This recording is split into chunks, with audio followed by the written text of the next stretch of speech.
Oh, damn. I feel I should probably start the show. Hi, guys. Welcome to Monkey in the Morning. I am Monk. Hope you're well. It is New Year's Eve, and we are here to party like old people because we're all sitting at home doing nothing. How are you? Oh, God, I'm miserable. The weather here in Michigan has been changing, and we're having, I guess it'd be an Indian fall. Um, it got up to like 50 degrees. It had been down near zero the other day, and now it's at 50, and my sinuses are telling me to go hump myself. So, uh, tired, sore, had a great Christmas. I got to see all the kids, all the grandkids, and it was wonderful. It was wonderful, but my body, like, nah, bruh. So, I've been physically horrible, but mentally very, very well. And hope everybody out there who can hear my voice is having a happy new year. Comrade Kitty says, I'm at work. Well, I guess that's a little bit different. I'm just sitting here jamming out to tunes. I was just listening to I Don't Drink by Tom McDonald, which is one of my favorite songs. Actually, when I first heard that song, I sent it to my daughter. And like, this is me. This is why I don't drink. Because I am an asshole. And when you take what little filter is on the monkey brain off, it's not that I get mean or fight or anything like that. It's what's the word I'm looking for here? Unabridged monkey. And it is a whole different thing. Found says, it's my birthday in 27 minutes. Happy birthday to you. Happy birthday. I feel like I should be singing that to the tune of Old Lang Syne. Happy birthday to you. Happy birthday to you. Happy birthday, dear Found. Happy birthday to you. Happy birthday. Hope you have a good one. That reminds me, I got a little bit of housework to do here. Several donations came off in the week I was gone. I can't believe I took a whole fucking week off. Yeah, so let's catch these up real fast, and then I'm going to be honest, I have nothing to talk about. I mean, I do, but I don't. There was no plan here. Thank you, Tyrai, who says Merry Christmas and Happy New Year's. Happy New Year to you as well. Retro, thank you. Merry Christmas, monkey. Get yourself that audiobook if your family didn't take the subtle hint. Otherwise, video games, and thank you guys for the countless hours of entertainment that you have given us all. Take care of yourself. Youngin, thank you, sir. Very kind. And very kind Ben, who just says Merry Christmas. Thank you. And Chicago Mike, thank you. Merry Christmas to you and your family, monkey. To you as well. I hope you had a great one. Really do. And Chris, thank you. Good morning, monkey and all. Missed your last couple of shows, and any chance of a song for my 40th birthday from Saturday. Merry Christmas to everyone on the panel and in chat. Happy birthday to you. Happy birthday to you. Happy birthday, dear Chris. Happy birthday to you. Happy birthday. I hope you had a great one. Really do. And Devil Fruit, I can't remember if I got this on the last show or not. So just to be safe, Merry Christmas. And I hope the granddaughters enjoy themselves. They certainly seem to. It was a really good Christmas. Yeah, it was a whole lot of fun. Thank you, guys. Thank you so much. Pearl, why are we talking about Pearl? What the hell? What did I miss? And just a reminder to everybody, I am blind as a fucking bat. So if you are talking to me in chat, please put it into caps. So I've been watching social media, and frankly, I'm disgusted with everybody. I really am. I don't like anybody on social media right now. Everybody's picking their teams and having fights that don't even much matter at the moment. The H-1B fight, I get it. That one does matter, but there's no nuance in that argument. The truth about the H-1B thing is it's absolutely abused by companies. So what we're going to do is throw the baby out with the bathwater instead of going after the companies who are abusing it, which would be the right thing to do. The program itself isn't a bad idea. It's a temporary replacement program I shouldn't say temporary replacement, a temporary fill-in program for higher skilled jobs, bachelor's degree or higher, that we can't fill. This isn't, picking fruit or washing the bathroom. You know what they make Mexicans do. This is high skilled jobs where you're supposed to be able to go out there and work and have a coding training and shit and they we can't fill those, but they're filling them with people that are being trained by the folks that get replaced by them. I mean, Disney's the most famous example there. They brought in a bunch of people on H-1B visas. They're like, no, we can't fill these jobs. And literally had the people that they were firing to give them those jobs train the new workers. What should have happened there is Disney should have been hit by the Justice Department in a massive way for abusing the system. And instead, all it was a little bit of bad press. So it's not that the program itself is bad. It's that the implementation is bad. And if you want to say, well, we just can't implement it right, so we got to get rid of it, I can kind of see that argument. But the idea that the system itself is bad. One thing I did learn is that a whole bunch of people have way more faith in the American collegiate system than I realized. We've been talking for a decade about how fucking bad schooling is, and now they're like, no, Americans are all totally ready for these jobs. And so they go out there and they find the worst case scenarios like cooks and shit that people tried to get H-1B visas for, and like, look, this is what they're using it for. I get fucked with that stupid nonsense. But yeah, there's people who are abusing it. Stop them. There you go. But now we can't do that because we got to have the Justice Department, going and sitting in Catholic church just in case they say something vaguely racist if you twist it really hard. Got them infiltrating town halls and school board meetings because people say stuff. JB, thank you. Christmas was good, but my bro shattered his wrist Christmas Day in a slip and fall. That said, all surgery is done and now has a metal plate in there. Ooh, that sounds painful. I'm glad he's recovering, though. And Snubber, thank you.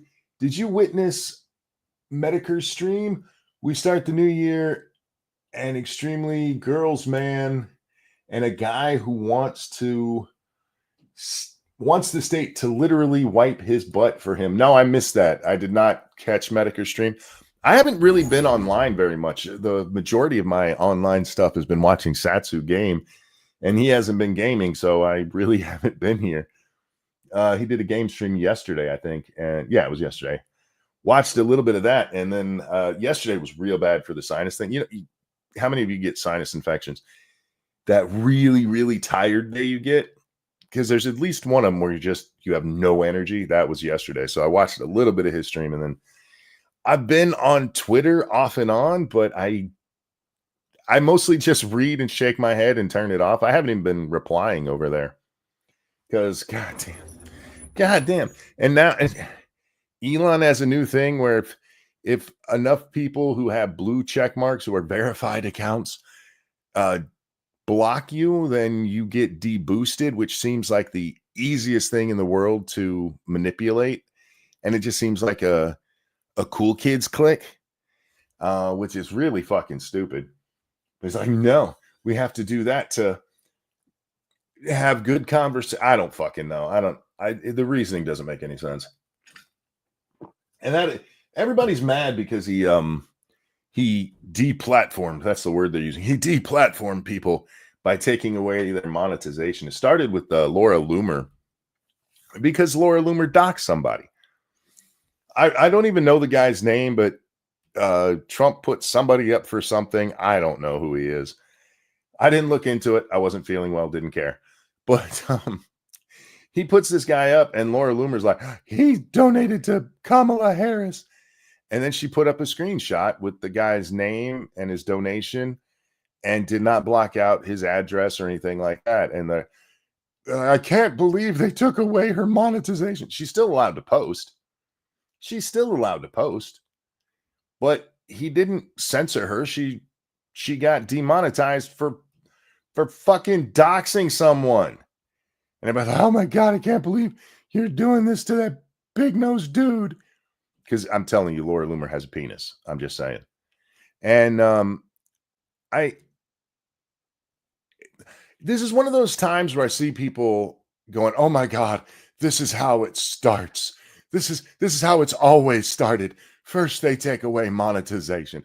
No, that's not how it starts, because most places don't even let you monetize. When people were getting banned off X before it became X, way back when it was called Twitter, there wasn't even monetization, for fuck's sake. It wasn't a thing. But this is how it always starts. They take away the monetization you didn't have. Then I saw Fuentes and Jake Shields and a bunch of other fucking retards got demonetized today. But none of them will ever own up to why. None of them will ever own up to why. I said something stupid and got demonetized. No, it's always like, they're just silencing me. Jake Shields was like, anybody who's critical of Israel is getting bullshit. Tons of people are critical of Israel. It's just you blame the Jews for literally everything. You took a dump and it ripped you a little bit and you're like, goddamn Jews. I mean, at a certain point, just come out and fucking admit what you are. I'm so tired of people who don't. Somebody got very mad at me because I was pointing out that Loomer's a fucking retard. And like, she was calling out the stuff when you were still defending Floyd. Go back and listen. My thing has always been that those cops, by the time that he wasn't breathing and didn't have a heartbeat anymore, should have started life-saving measures then. Laura Loomer just copied what other people said, and a bunch of fucking dudes who've never touched a vagina in their lives are like, she's the smartest girl ever. She's a fucking retard, all right? And if you're gonna be racist, just fucking own it. I'm tired of fucking people hiding behind, no, I'm not racist. They just use racist wrong. Sometimes people are racist, okay? There's a whole lot of fucking racists out there who are hiding behind people like me who aren't racist. We're just like, no, we should treat everybody the same. You're like, yeah, that's what I say too. Dumb Negroes. I'm just fucking tired of it. Just be a man for once. And the funny thing is, many of them talk about how manly they are, but they don't have the fucking courage of their convictions to just say what they actually mean. Nick Fuentes is one of the greatest examples of this. This motherfucker is such a pussy. He will not just say what he actually means. He had his own fucking platform and wouldn't say what he actually means. He has to couch it in bullshit to try to pretend he's not a racist. Just be honest, man. I thought you were a man. What real men do is whatever doesn't get them in too much trouble. I say just enough to get a little bit of attention. Fuck off. You're a pussy. All of you are pussies out there who just refuse to admit you actually are racist. Christ. I'm edgy. That's what I am. No, you're fucking racist. Stop it. Anyhow, I did not mean to get off on that rant. It just bothers me. It bothers me that some people hold these guys in high regard. People like Laura Loomer. Laura Loomer has never broken a story in her life. She calls herself a journalist. I break the stories that I steal from other. She's Ian Miles Chong is what she is. She steals other people's content, passes it off as herself. She sees somebody tweet it and then immediately retweets, breaking, I have news that blah, blah, blah. And then people are like, did you see how she broke that story? Did you see how she's so smart? There's a reason Trump doesn't want her around him anymore, because people started paying attention to what a fucking retard she is. This is a woman who went onto Twitter to say people slashed her tire when the truth was she just had really old corroded tires. And even the fucking Michelin man made fun of her. Ian Miles Loomer. There you go. Monkey comes out swinging tonight. Look, it's New Year's Eve. We're going to get all the shit out of the way because I'm tired of dumb. I'm just tired of all the dumb out there. And right now I'm seeing, so I'm worried about the Trumpers because Trump comes out basically backing the H-1B program. And all of them are like, oh my God, Elon is selling us out. Well, what do you do now that it's not Elon anymore, that it's your hero Trump? Huh? What in the hell? My daughter sent me some picture. Oh my God. Somebody's wearing New Year's Eve glasses. Instead of it saying 2024, it says 200. And then above the second zero, they put a 25. So it looks like it's 20,025. Look, guys, we're past the time that the double O glasses work for another 75 years. You just got to chill. Thank you, Mega Man Chronicles. Don't like talking in caps, but for you, Monk, I will. LOL. It was my birthday on the 28th and would like one of your birthday songs, please. Hope you and chat have a wonderful New Year's. Well, Mega Man, this one is for you. Happy birthday to you. Happy birthday to you. Happy birthday, dear Mega Man Chronicles. Happy birthday to you. Happy birthday. Hope you have a good one. Really do. Or had a good one. That's happened to my foster sister and my nephew's birthday. Donald Camp, thank you for that feminist $12 who says Happy New Year's, monkey. And I'm not racist. I'm a bigot. Sorry, I'm a bigot. I dislike everyone. Look, it's fine to dislike people. It's not fine to dislike groups based on arbitrary things. Like skin color is not a reason to ever hate somebody. That's retarded. It really is. There's no good reason. Oh, I once knew a black guy who was bad, so all black guys are bad. Oh, let me tell you about some white people. You want to talk about? We have historical examples of how bad white people can be. Okay, we're not supposed to judge people on that shit. The sins of the father bullshit needs to go away.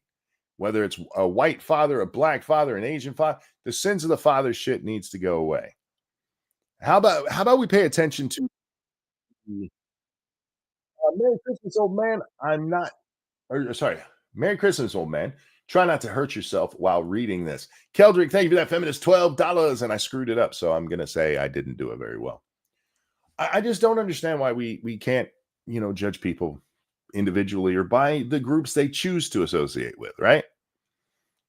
If you're a white guy, I don't judge you. If you tell me you're in the Klan, I will judge you. Not because you're white, but because of the associations you decide to make of your own free will. That is where I think we need to concentrate on stuff. Because when it all comes down, what really matters is ideology. Your ideology, your principles, and your morality. I know. I saw a video on Twitter, and there was a black dude who did something bad. Obviously, the fucking bell curve came up the other day on Twitter. I was like, for fuck's sake, I thought we buried that piece of shit back in 2017.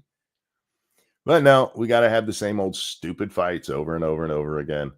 Fuck the French. Well, I mean, they decide to be French. They could leave. They could bathe and shave. Those are choices they make.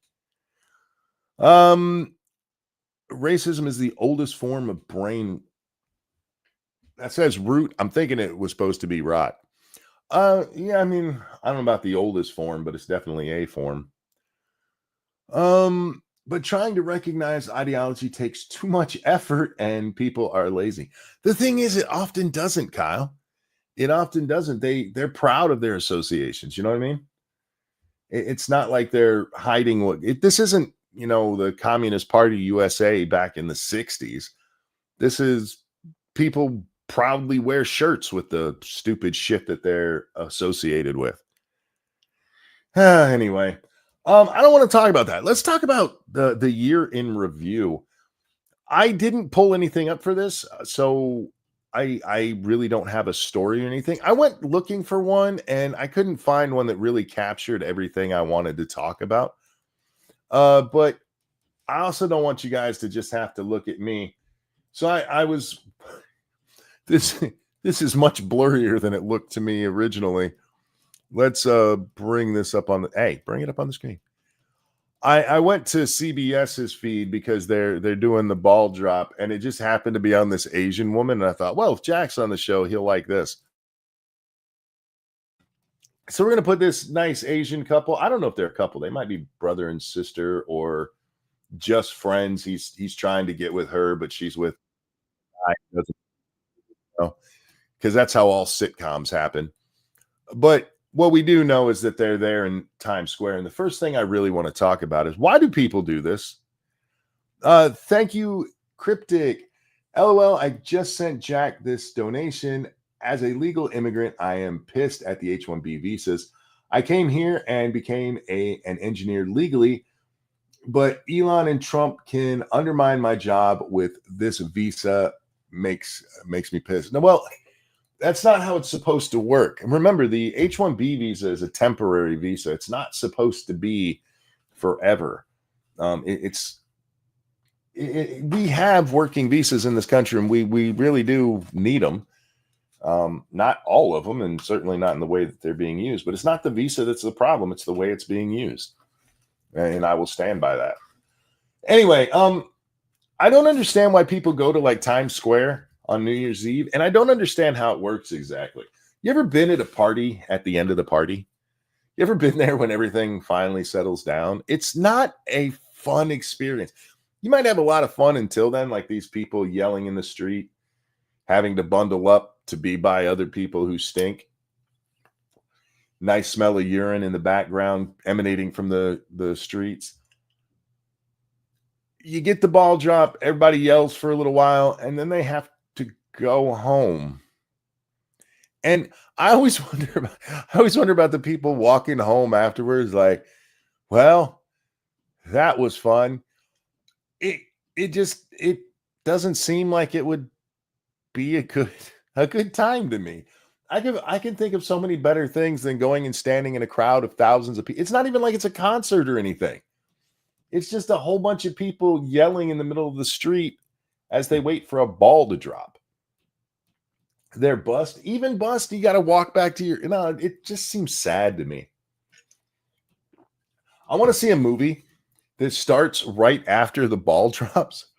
And it's just a whole bunch of sad people going home to their empty lives and having to spend the next several hours trying to recreate the magic that they had with 1,000 strangers.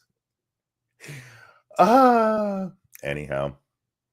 Well, year in review. We had an election this year. Donald Trump won. I don't know if you guys caught that. It was a little bit of a story there for a while.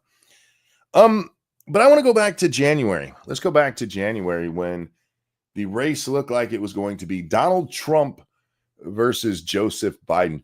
I saw some people the other day, it was a conservative, like, what they really don't want to tell you is that Joe Biden would have done better than Kamala Harris. And I'm like, are you fucking drunk? You can't be this stupid. And there were a ton of people who liked it. Does anybody in the chat, seriously, let's take a poll here. Give me a 1 if you think, hey monkey, what was that?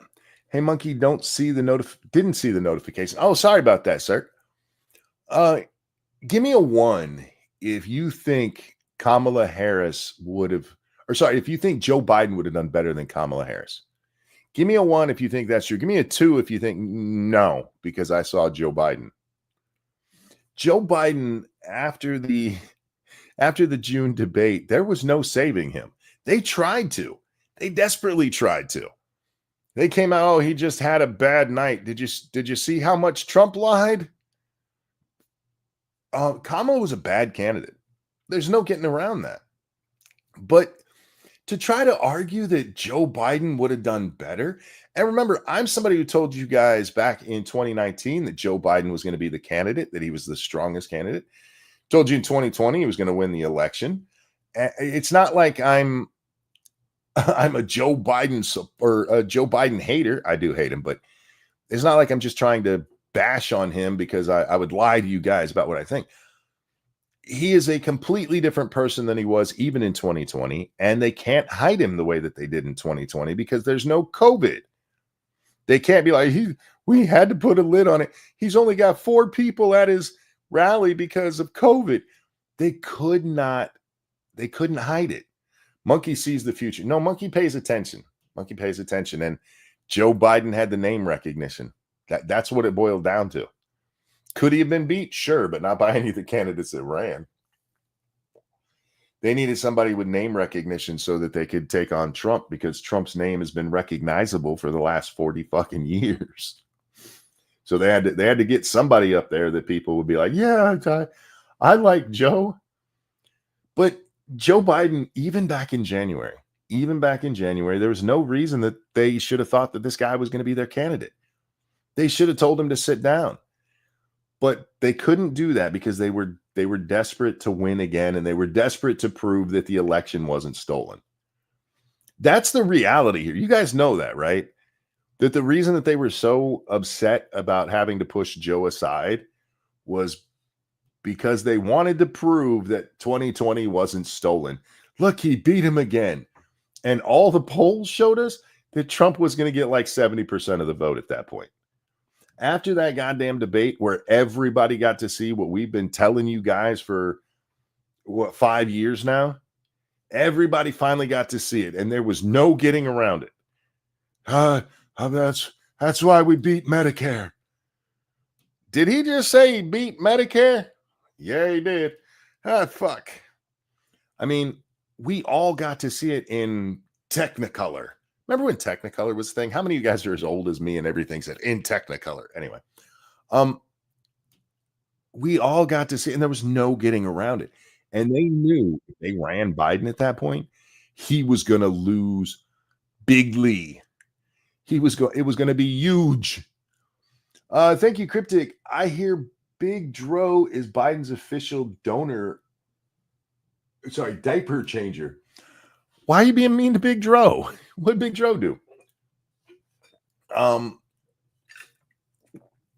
No one remembered Biden until the media said he was a great man was great. And even then, well, people knew the name. If you follow politics at all, people knew his name. And you didn't even have to follow politics that close. I mean, he was Joe Biden's, he was Barack Obama's VP.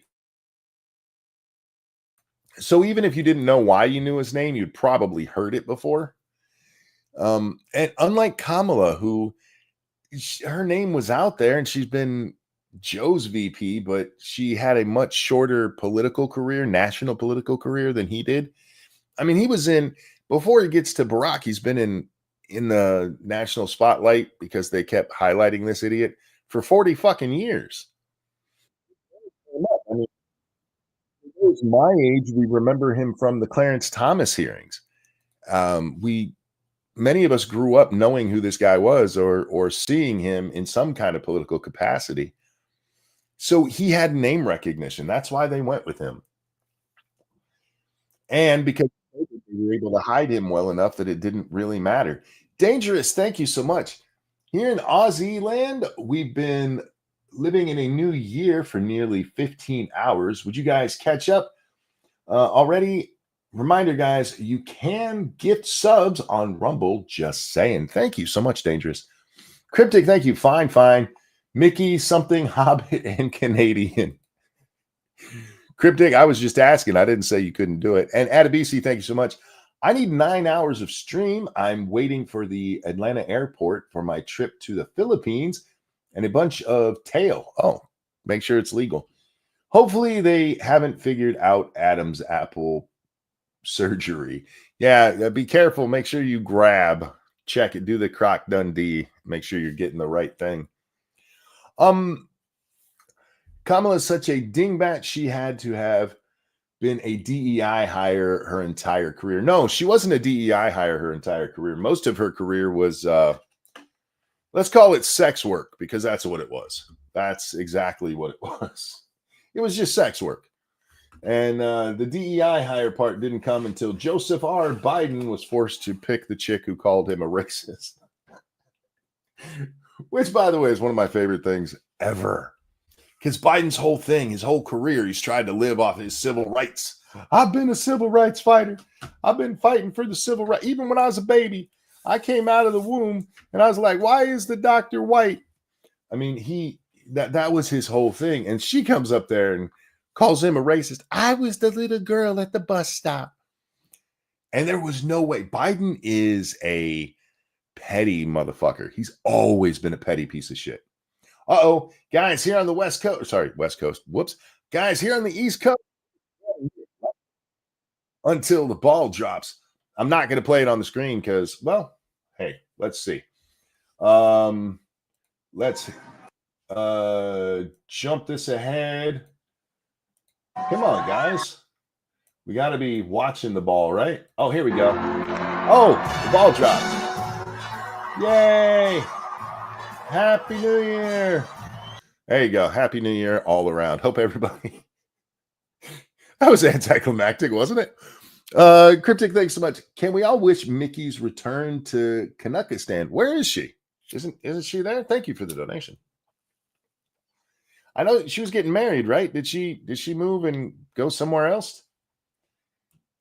I don't know why I put a T at the end of else there. Anyway, so Biden's blow up in June at the debate was devastating to the left. And they're like, well, we have to go with Kamala. And they really did have to go with her. For all of the talk of somebody else can do it, we could get Gavin or no, it was never going to happen because She was a DEI hire. Thank you, Shio Monk. If you haven't pooped in 2025 yet, why are you still holding on to last year's shit? Also, hello from the past. Hello, hello. And Circus, thank you. Joe beat Medicare. Haha. He's cancer. Oh, wow. Elias Cancer Man is still kicking. I just got done listening to his stream. Yeah, I'll have to check out Medicare later. I have plans for this evening. Let's just pick a random part in their stream and find some people to look at. Hey, look, there's a crowd of folks. Doesn't that look like fun? Look at all that body odor. But anyway, so they have to go with Kamala because she was the DEI hire. They were setting her up to be the first Black Asian woman. And frankly, we should have let them just to get it out of the way. We should be pushing for the 25th just so we can get all that shit out of the way. And then they'll be like, here's the second Black female president. Whenever that happens, we don't have to hear about that shit. But they were desperate to beat Trump. They had to beat Trump because if they didn't, well, then it looks like maybe there was some credibility. Maybe there was something to all of this stuff about, cheating. And if they just pushed it hard enough, if we just lie to them enough, they'll believe us. Problem is, it was all junk from the start, and they knew it. And trying to get Joe Biden, trying to push the idea that Joe Biden would have beat Trump or at least done better than Kamala did is nonsensical. No, does anybody really believe that Joe Biden got more of the Black vote than Barack Obama? Seriously? At this point, can't we just be like, nah? Can't we just say there's no way in fuck that happened? I know we like Barack, but we couldn't bring ourselves to vote for him. But that white guy who used to work for him, we really love him. Yeah, that's probably what a lot of Black folks were thinking in 2020. Cryptic, thank you. She moved home, People's Republic of Canada, Vancouver, and her fiance is coming at some point, but I suggest she hire carpenters to build hobbit holes.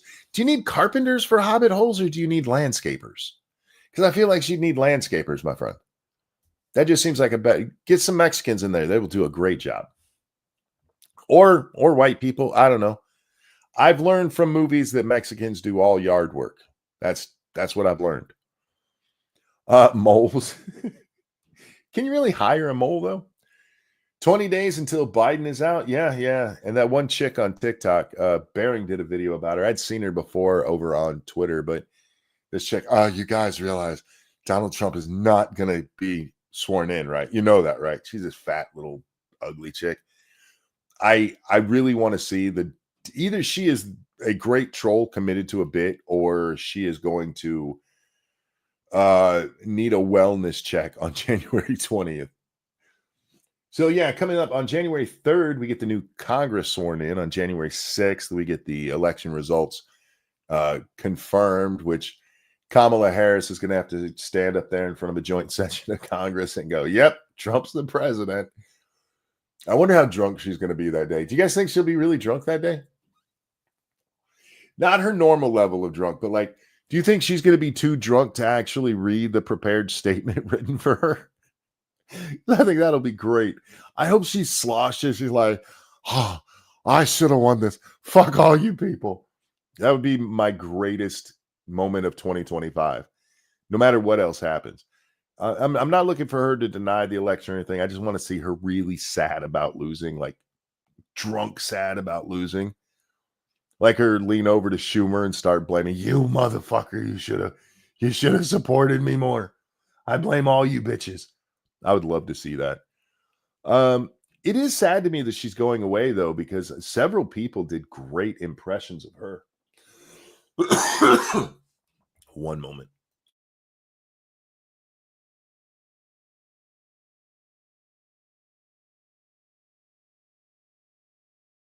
One of the bitch side effects of a sinus infection is a sore throat from things running down the back of your throat as you're sleeping. I say things running down the back of your throat. That sounds gross. I meant snot. That sounds much better. Anyway, after that, after January 6th, then we go on to January 20th, the actual inauguration, which Jimmy Carter will not be attending. Yes, that's a joke I stole from Twitter from someone else. But he's not going to be there. Jimmy Carter passed away at the ripe young age of 20. No, he was 100. He was 100. He got to be 100. You know how many good people don't get to be 100? Now, before anybody gets mad, it's been a few days. And I'm not a fan of that commie piece of shit. I'm really not. He got many Americans killed with some really stupid stuff. He harmed this country in ways that we still haven't really recovered from. He gave up control of the Panama Canal conditionally because Trump's like, I'm going to take that shit back because you guys aren't running it very well. He was a bad guy. He just was. Retro, thank you so much. He says, Happy New Year, Monkey. Great to have you back. It's great to be back. It really is. Thank you so much. That's very, very kind. Iran, yeah. Carter was a mess. And the one piece of credit you could give him is that after he left office, he was an active guy. You know, things like his Habitat for Humanity and some of his, let's call them misguided peace efforts. And that was, I guess, okay. It wasn't great. He never really accomplished anything.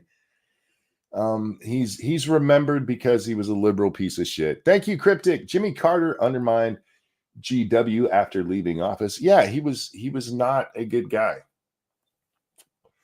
And he never would have been elected president if it wasn't for the Watergate scandal. That's just true. Watergate happens, Nixon resigns, Ford takes over, pardons Nixon, and the country was like, we are going to hire whoever's not a Republican. And that's what happened. And we saw what happened. And it's kind of what happened with Joe Biden. Now, for the record, I do not think Biden won fair and square. And I'm not even talking about the questionable vote patterns. Again, talking just from the press side of things. I don't think he won fair and square, but he won because the press had drummed up so much hatred of Donald Trump. He got votes because they drummed up so much hatred of Donald Trump. And without that, there's no way he gets in. Same as there's no way Jimmy Carter gets elected without Watergate because he was a bad president and a bad candidate. He was a pacifist pussy. And that's not what we needed at the time. And he was a communist sympathizer. I feel bad for his family. Condolences to them. They lost their patriarch, I suppose. But fuck that guy. I'm not happy he's dead, but I'm not sad about it either. He was a bad guy. So he won't be going to the inauguration. I wonder, does anybody know, is Barack scheduled to go? This is a guy who told Trump back in 2016 that he'd never be elected. Was it 2016? Yeah, that he'd never be elected.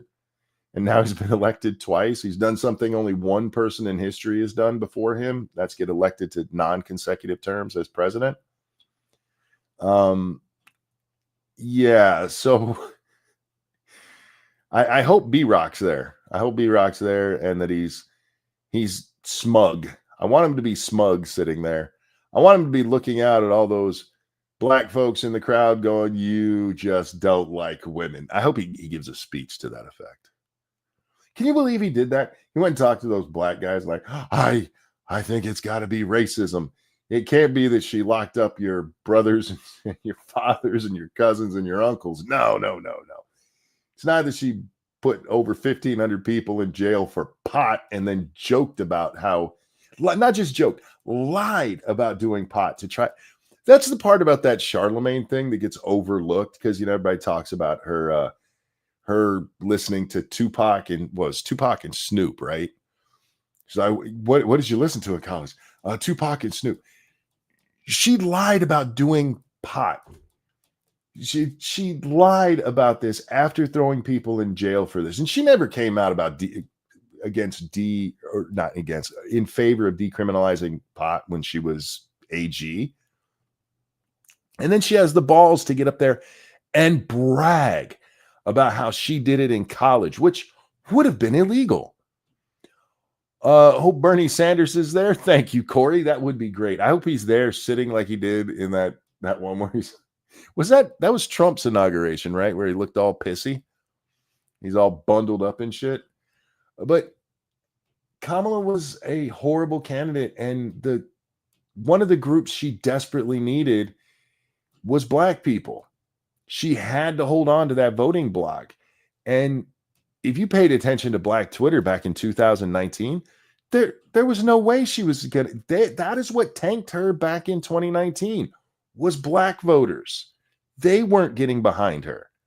They were like, nah, fuck that bitch. She threw a bunch of people in jail and kept them there after they were supposed to be released. She's a horrible person. And like, nope, she got dark skin, so the Black people will vote who we tell them to. And they're like, nah, bro, I don't think so. And then what do they do afterwards? Come out and blame Black men for it. Remember back in 2016, it was like, you stupid white women, you dumb white women. So they browbeat them for 4 years. And they're like, they saved us. Black women saved us in 2020. They're not a big enough voting block to do that, but sure. And then this year, they're like, fucking Black guys. I don't know who is in charge of the Democratic Party. I really don't, because they're dumb. Tall person, thank you. Happy New Year, everyone, and happy Apple Gifting Day, and happy you're not live streaming got Carter killed, monkey. I don't know if I was sleeping when Carter died or not. Probably not, because only bad shit happens when I'm sleeping. I did see, what's his name? Michael Steele used to run the Republican Party. He was on MSNBC the other day talking about how Republicans are seeing that, Indians are seeing that Republicans are just racist because of the H-1B stupid shit. And look, there were some people being racist about that. Most were not, though. Most were just saying American. And Michael Steele even said that you can see how racist these people are against us, and that Elon's not going to be saving you because he's basically the same way. And I'm watching this, and somebody responded that Elon and Vivek are just out there against white people. They said all white people are stupid. And I'm like, did they say white people were stupid? Or did they say Americans were stupid? And I got to be honest with you. I kind of agree. I kind of agree that Americans are stupid, but it's because we've been trained to be. Cryptic, thank you. Kamala got rejected like a hot curry in my toilet. There you go. I do want to talk about that a little more in depth. How many different videos have we watched of Americans being stupid? And not just, some bimbo in her car, but like people with PhDs. How many PhD holders have we made fun of on this show? How many times have we had to laugh at what American education system is pointing out or putting out? And now everybody wants to pretend, no, Americans, days before this H-1B, actually, I think it was the day before the H-1B thing blew up, Bernie Sanders, since that was brought up earlier, put out his health plan on Twitter. I'm not making this up. You guys can go check it out. He put it out, I think it was on Christmas Day. His health plan. Part of his health plan is that Americans shouldn't work more than 32 hours a week. By the way, this is a European nonsensical argument, but we shouldn't work more than 30. That's part of his health plan. Even if you account for sleep, you have far more time away from work than you do working, even if you work 40 hours. But this is a plan put out there by a mainstream politician who took two decent, if doomed to fail, attempts to become president Whole bunch of people were like, Bernie got robbed. He was the real one fighting for. And this guy's idea is that we shouldn't work more than 32 hours. And then Elon Musk comes out and says Americans won't work hard enough. And people are like, how dare you say that? We live in a country where people are mad as a motherfucker that they're required to go to work. Like, you need to come into the office. Oh, no. You expect me to drive all the way? I live 10 minutes away. I have to put on pants now. That's the country we live in. That's the fucking country we live in. It's a bunch of lazy motherfuckers. It's like that Mike Rowe thing when some guy got mad at him because he said Americans were lazy, and this guy wrote to him and like, Americans want to work. And Mike's like, really? Because it's been my experience, and I'm going to paraphrase him while agreeing with this sentiment, my experience that most people don't want to work. Most people would rather be goofing off. Most people would rather play a video game. Bitch, I work 60 hours a week. That makes you a minority. You realize that? A minority and a victim of the system, if you ask some people. Are there exceptions? Yes. There's tons of hardworking Americans. But there's a lot more who think that they shouldn't have to work more than 30 hours a week and that they shouldn't have to leave home to do it. It's insane. And this is and now everybody wants to pretend. No, I said the one guy, their fathers were steel workers. Yeah, their fathers might have been, but they're not. They're doughy little fat guys sitting around playing video games and not even getting paid for it. It's not like they're streaming. They're just, no, man, I'm gonna sit on my ass because I'm not gonna go work for the man. The U.S. is so rich, all of us could work 30 hours as an exception. No.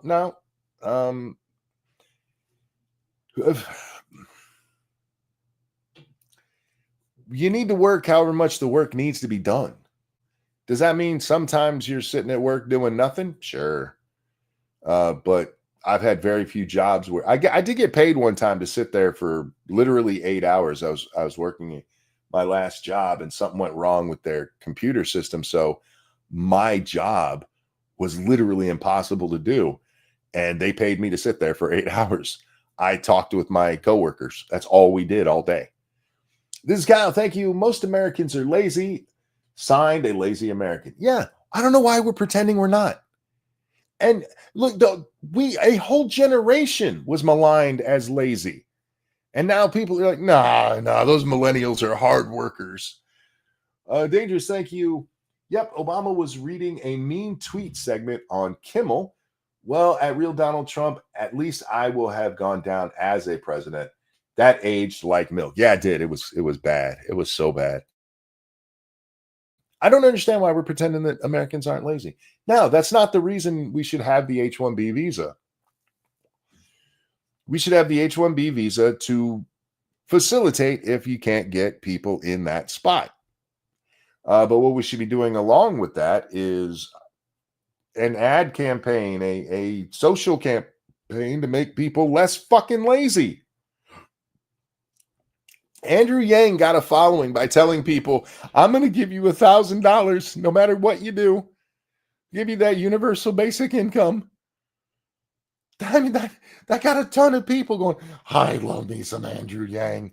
That way I can sit around and paint all day like a communist. It was amazing to me how many people who claim to be anti-communist got on the UBI train. You want to get Americans on your side? Tell them you're going to make it so they don't have to do hard work. Tell them. And they'll be like, yes, that's what I need. But you point out that they're lazy in the wrong circumstances. And like, how dare you say that about America? Fuck you. Fuck you. Let's just have an honest conversation, can't we? Yes, there's hardworking Americans. Tons of them. There's a whole lot of fucking lazy ones, too. Whole lot of them who go to college and get their little degrees in studies. I'm a PhD holder. I have a studies degree. Yeah, what's that for? I'm going to be working in HR. I'm going to get you fired. even STEM. I mean, if I don't know if you guys follow the Weinsteins, but even they've been pointing out STEM has been infiltrated on college campuses by the woke bullshit. How are you going to tell me that we have the best education system when we were all just making fun of Harvard a couple months ago? But now the American education system is beyond reproach. There's a thing called nuance that a whole bunch of motherfuckers need to actually look up. There is an argument for H-1B visas. There's also an argument that they've been abused massively. And maybe it is to the point where we just need to scrap the program and have something else, something with firm controls on it. But if the program's failing right now, it's not because there's not controls, it's because nobody's following the controls. These companies who are Disney should have been basically out of business after the shit they pulled. It should have just been, it's not STEM anymore, it's STEAM. No. Found, I'm not look, I know what you're talking about. This is true. They tried to change STEM to STEAM so that they could say more women were involved. The A being because it's science, technology, engineering, and mathematics. That's what STEM stands for. And they wanted to throw an A in there so they could call it STEAM. And the A was for arts. Notice science, technology, engineering, math. These are hard sciences. These are all hard disciplines. 2 + 2 is 4, no matter how fucking artsy you want to get about it. And they wanted to throw in art because they were like, we need more women in STEM. And women were like, I don't want to do that. And so like, well, what if we put an A in it? What if we make it sound like a video game platform? What if we make it sound like it comes out of an iron? That's my favorite part of them wanting to call it STEAM. Because other than, my video game playing, my experience with STEAM comes from cooking and ironing. But yeah, they've destroyed our education system. That's what this should be leading to a talk about. How about we actually discuss how fucked our education system is? It is absolutely amazing to me. JB, thank you. Not sure if it's related, but up here, the Indian government has been accusing Canadian colleges of helping smuggle people into the US, and I believe it. I wouldn't be shocked by it. Thank you for the donation. Sorry about my reading. Again, guys, if you're writing to me, if you can do it in caps, please do so.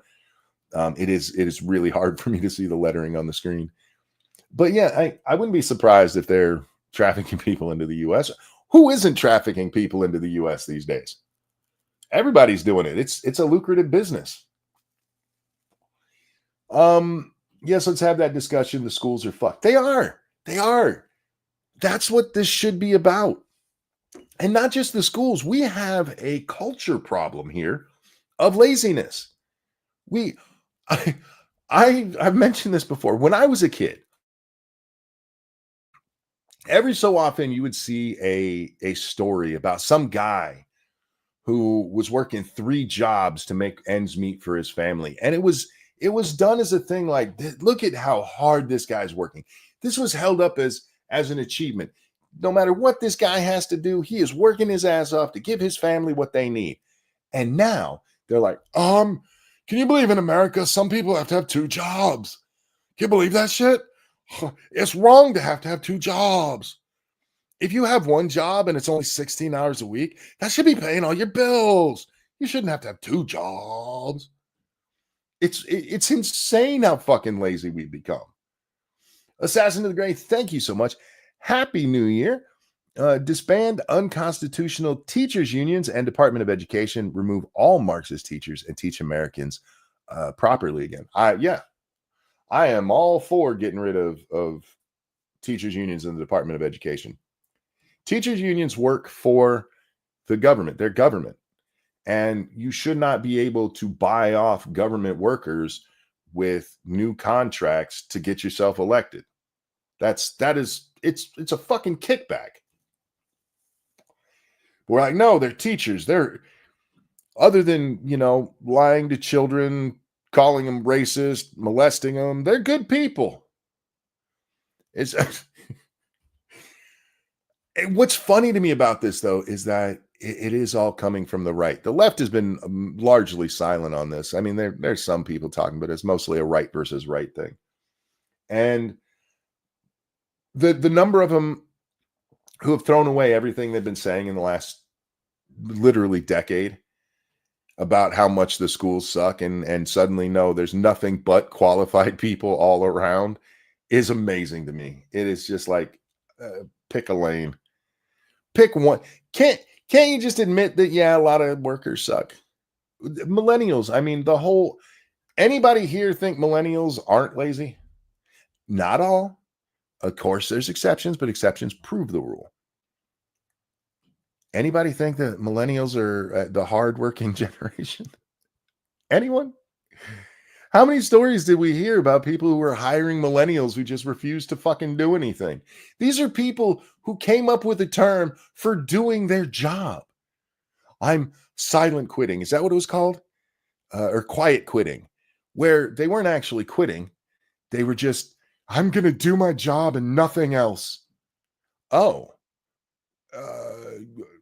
okay. That's what you paid for, retard. Who are you owning by finally doing your fucking job? I'm not going above and beyond. No one asked you to, motherfucker. You were asked to do what you were paid to do. But they had to come up with a brand new word for just doing your job. Like, that's what we're talking about here. No, the American workers are the hardest working. Nah, fuck you. Keldrick, thank you. I know I'm lazy.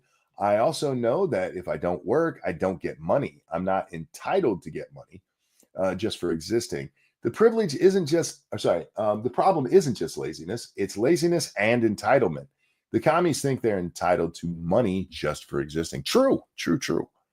That actually reminds me of something. I want to ask you guys about this. We're switching topics. I was watching some black guy. That's what it was.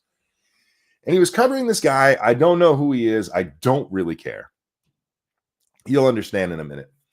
But this guy used to cover music. And what he did, he had a channel that highlighted 90s alt rock bands. And I'm guessing a little bit else too, but he did it for a while and it was very successful. And then he walked away from it and he goes on this podcast and he's asked about why he walked away. And he said, I'm paraphrasing, but I was doing that to make some money. I got my bag and then I walked away because I don't really care. Dark Conservatarian, thank you. Happy New Year's, Monk. Don't know if you already covered it earlier, but any takes on the H-1B visa drama between Elon, Vivek, and the rest? It's peppered throughout what I've been talking about for the last hour, actually. In fact, I was just ranting about how lazy American workers actually are a moment ago. Short answer, I don't think the H-1Bs are the problem. I think the implementation is. And yes, American workers are lazy as shit. Anyway, so this guy has this successful YouTube channel and he walks away from it and he says he was just doing it for the money and he didn't really care. And it was amazing to me because people were like, he's a grifter. And that's actually what some black guy's talking about. And he goes, he's kind of a grifter. Is it really grifting? Is it really grifting if you do something that you're not really that fond of, but you're doing it for the money? Like, has anybody heard of a cashier who quit and then you run up to him like, you were grifting in that job. You didn't really care about ringing people up. You know what I mean? It seems weird to me that if somebody finds something that makes them money, and I guess if it's politics, it's a little different, or grifting has lost all meaning anyway. Grifting is literally conning people. You're stealing from people. It's a con. It's fraud. So we've kind of destroyed that to anybody who's doing something they don't really believe in. But it does seem to me, especially when it comes to creators, that people are like, he didn't really believe in what he said to get the money. Oh, what a grifter. But you don't do that for any other job. Almost every job that somebody has, they don't want to be doing. Do you really think the guy who's stocking your grocery shelves just really, really, really likes putting things in straight lines? I I was a grifter when I was a bagger for $3, 3.10 an hour. Yeah, you were grifted, man. How dare you not actually like putting things in sacks?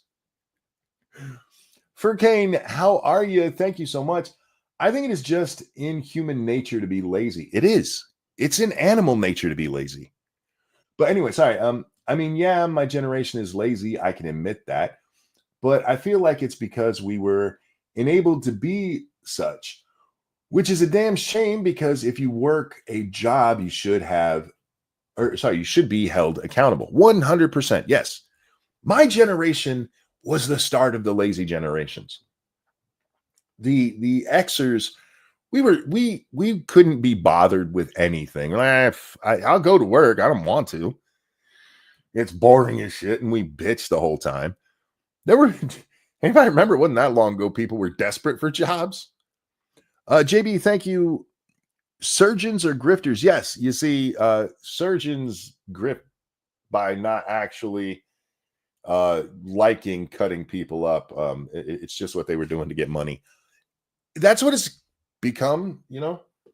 I don't know this guy who had his channel. I didn't watch his channel. I don't care about music channels because most of them are shit. When you realize Anthony Fontaine or whatever his dumbass name is considered a musical what's the word I want here? Authority on YouTube, you realize how shit the whole music genre on YouTube is. Because that guy's a retard. But I don't really care about this stuff. But the whole idea that he only did it for the money. And what's wrong with only doing stuff for the money? Do you remember when we used to do stuff for the money? I like doing stuff for the money. I'm not ashamed of it. I did not work at Walmart for 10 years because I enjoyed the work, although I did enjoy the work. But if I would have won the lottery, I would have quit that day. How many people out there in chat, and I will believe you if you tell me no, give me a one that if you won $1 billion lottery, they just had one the other day. If you won that $1 billion, would you quit your job? Now, I don't mean would you still work, because that's different, because when you're a billionaire, you get to decide what your work is.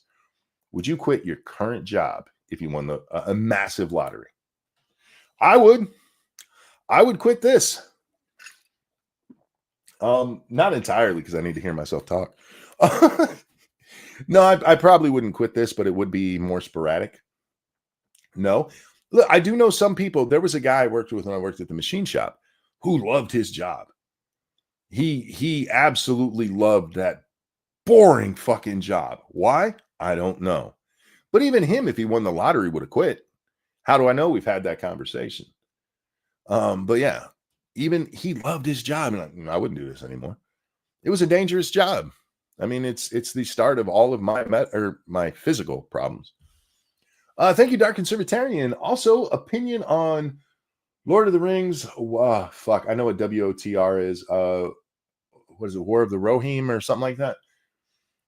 Having watched it weeks ago, 6 out of 10. It was good. Wasn't as feminist as purported, and Helm was the best character.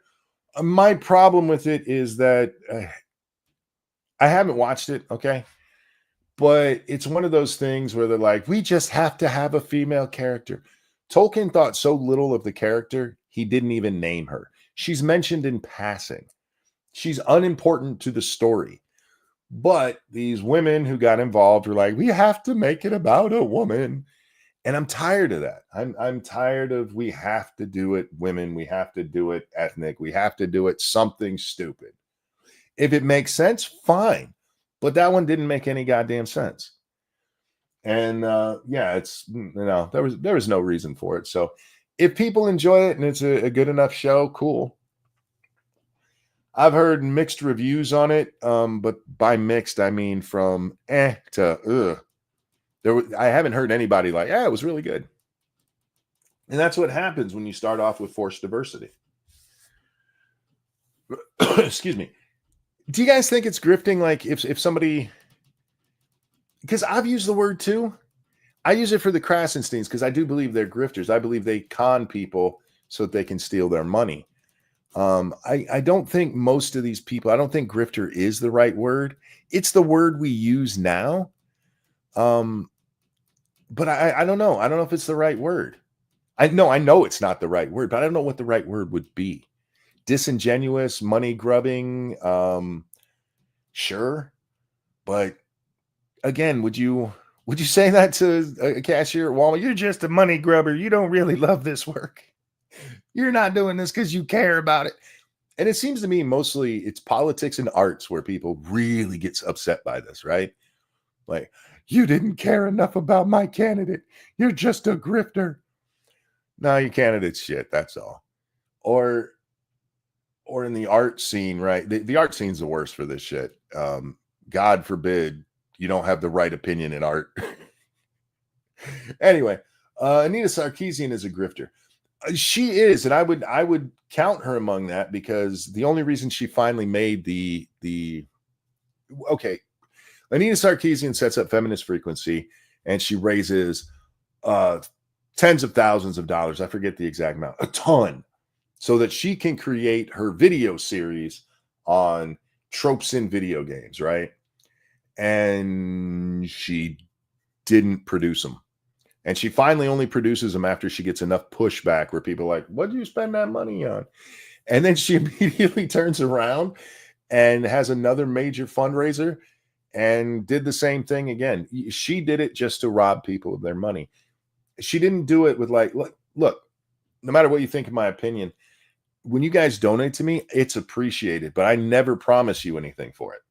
I'm not like, if you guys give me $1,000, I'm going to do this because I can't commit to that shit. And if I did that, knowing I can't commit to that, then that would be grifting.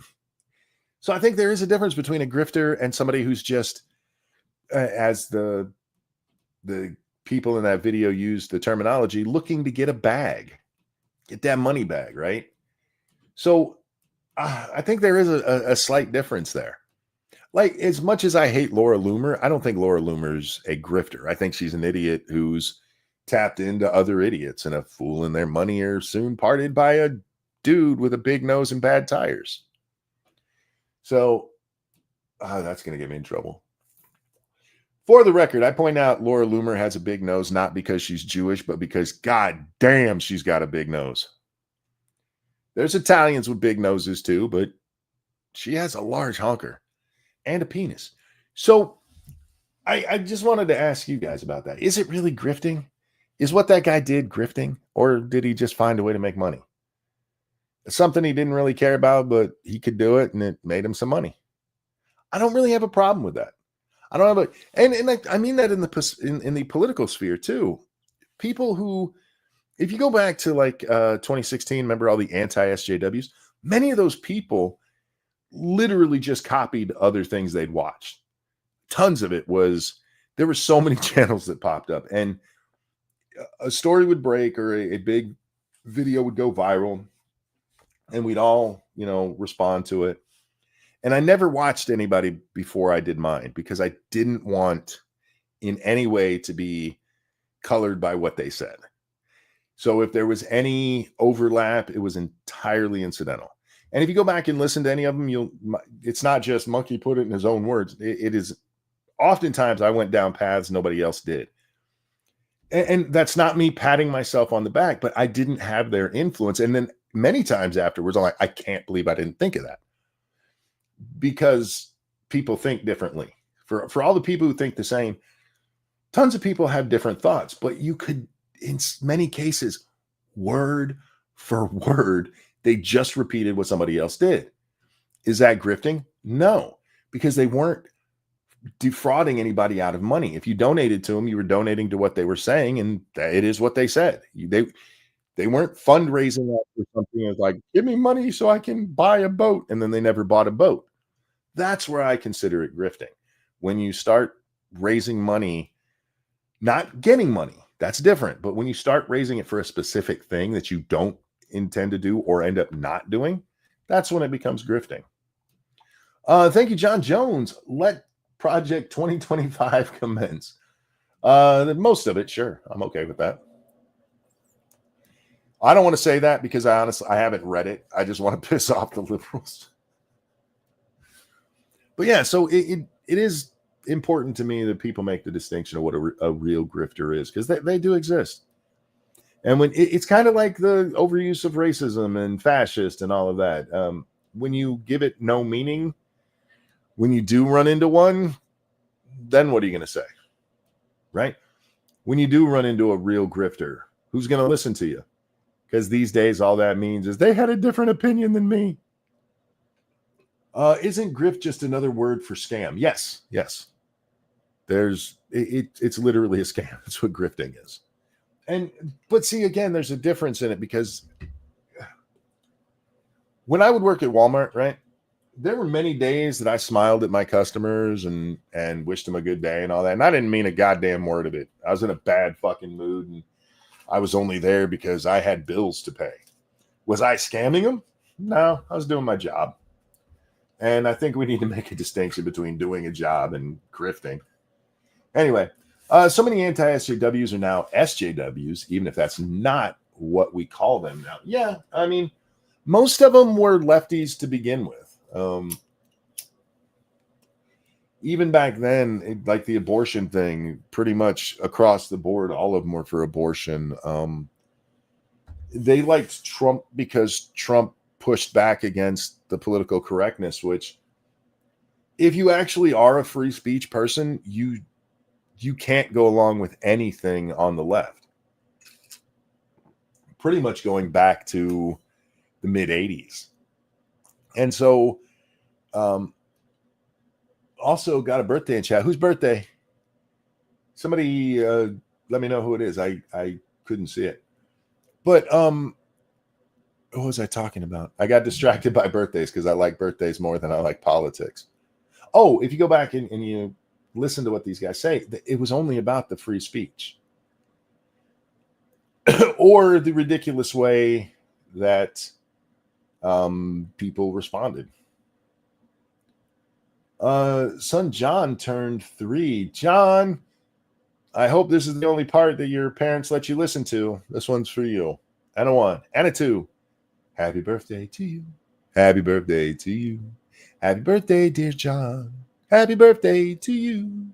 Happy birthday, little guy. Hope you have a great one. I really do. All right, now turn this off so he doesn't hear the rest.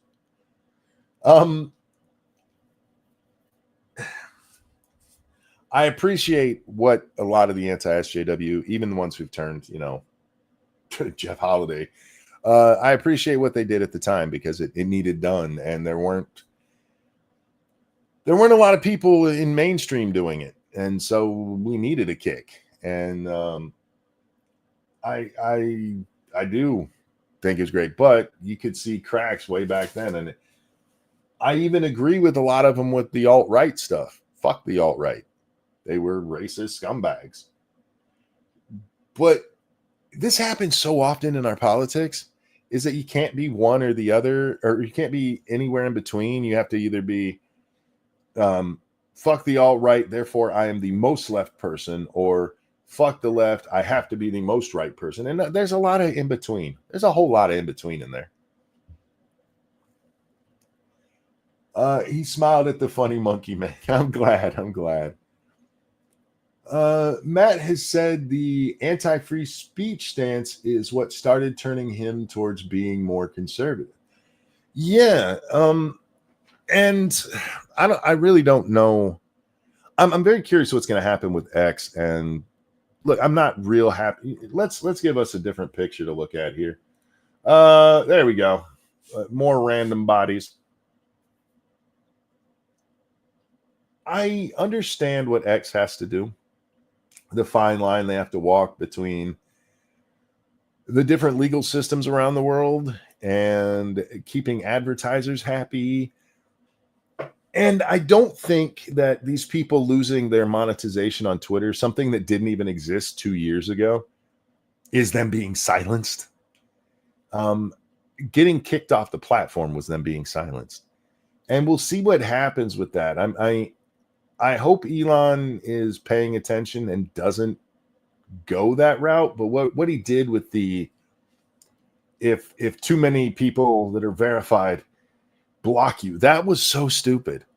For those who missed it, if you're if you post something and a whole bunch of people with blue check marks block you, then you get deprioritized and basically hidden on the platform. And I have a problem with that, because that's not just for advertisers. That's not just for laws. That is that is Mean Girls. That's high school cliques. And I'm beginning to think that Elon was made fun of in high school and just can't get over it. But as for the demonetization part of it, that part I get. I really do. They do have to keep up standards for advertisers, and they get to make the standards. They do have to be careful when they're dealing with the European Union, especially because they're a bunch of censorious shitbags. And so you can't make money here, but you can still talk. I'm okay with it for the moment. I'm okay with it for the moment. Maybe it's because I'm not monetized over there, so I don't really care. And because a lot of them are just shitbags, if we're being honest.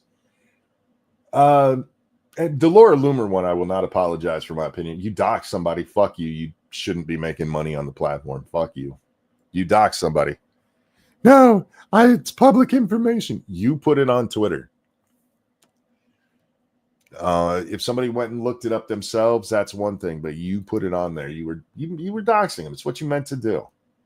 How dare you point out the truth? I don't know who those people are. Don't care about those people. Why do they make the ball change colors? I don't understand that. There we go. We're going to put a big blue ball on the screen because I'm sure there's some of you out there who can relate to that on this New Year's Eve. You thought you were sliding in and you're not. You're going home alone. Aren't there whole lists of people who have automated blocking? Yeah. Steve Shives is the most famous example that's used on YouTube because he had a block list, and so many people who never said a goddamn word to him found out they were blocked by him. And I understand the how do I want to put this? I understand what Elon is trying to do.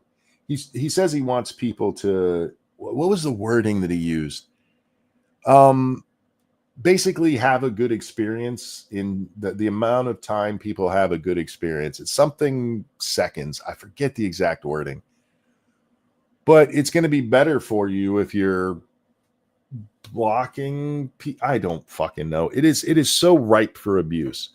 Do you realize? I mean, if there was a leftist group out there, I don't know, like a Soros funded group who had enough money to fund a bunch of people to get blue check marks, that they could shut down every right winger on the site. It wouldn't take that much. It really wouldn't. Not with I mean, they spent $1 billion fucking on this last campaign. You don't think they could do that on Twitter to a much greater effect? Thank you, Hyman. Brand new birthday girl, Little Harbor Redacted 12/26/24, my newest niece, the fourth one, and by far the most adorable. You can't say one of them's the most adorable. But how about Little Harbor? This one is for you. Happy birthday to you. Happy birthday to you. Happy birthday, Little Harbor. Happy birthday to you. Welcome to the world, little one. I hope you like what we did with it. And thank you for the donation there, Hyman. I don't think I was ever blocked by Shives. Oh, I was. I got blocked by Shives. I'm pretty sure because I got blocked by Christy Winters on YouTube. I got blocked by Christy. God, I don't even remember if I was already making videos at that point. But yeah, I got blocked by her, and if you get blocked by her, you went on Steve's list. Yeah, the whole blocking, I don't like blocking. I think it's stupid. It is amazing to me that a ton of these right wingers who are free speech have me blocked. But Elon did open it up, so even though I can't respond to them, I can now see their posts without having to have my cousin log in, because they're blocking me. I shouldn't be blocked from them. And I get to see what they write, and it's amazing how many of them.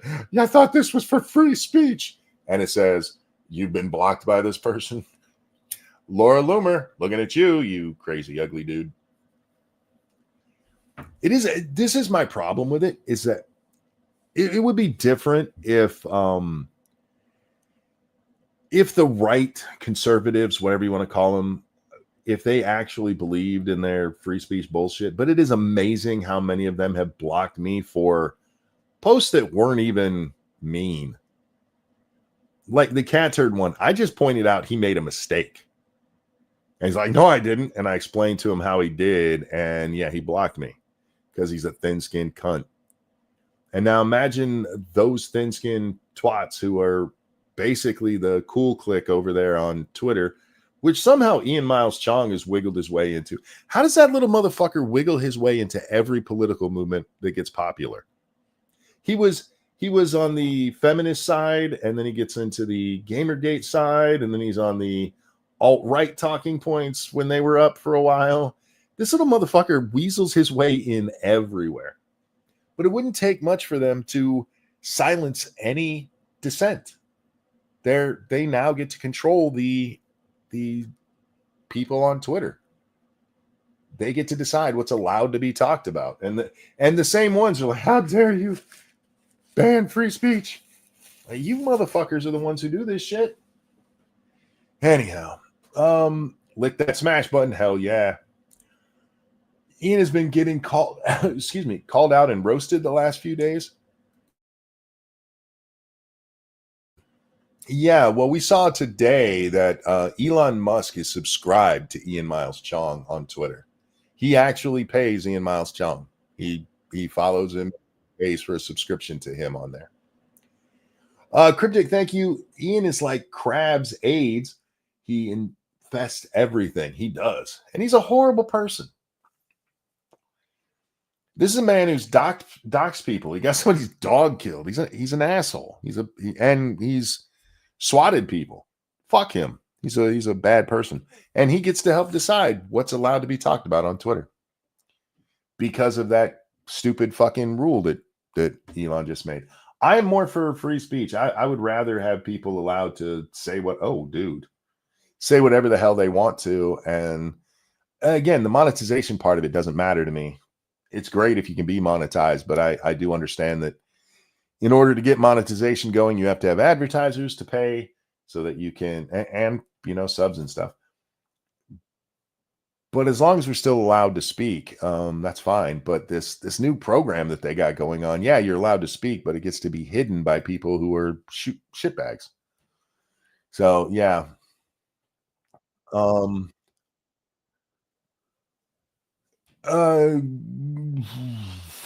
Who is that? I don't post the links to my streams anymore over on Twitter. I got a DM. Just somebody told me I need to post my links. I don't do it over there because posting outside links on Twitter gets you deboosted. Thank you for Kane again. Thank you so much.